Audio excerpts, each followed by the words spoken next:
Hi everyone, in front of me I've got OnePlus Ace 5 and let me share with you how to update the apps on this device.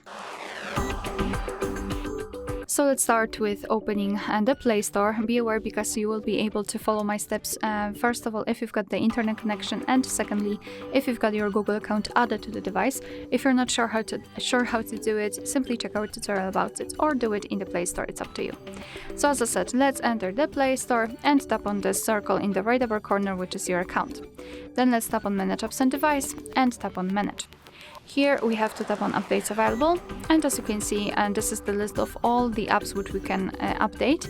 So simply mark those which you want to. Of course, you can mark all of them, and then tap on this update icon in the right upper corner. As you can see, your device will download the updates, and after that, they will be successfully installed and automatically updated.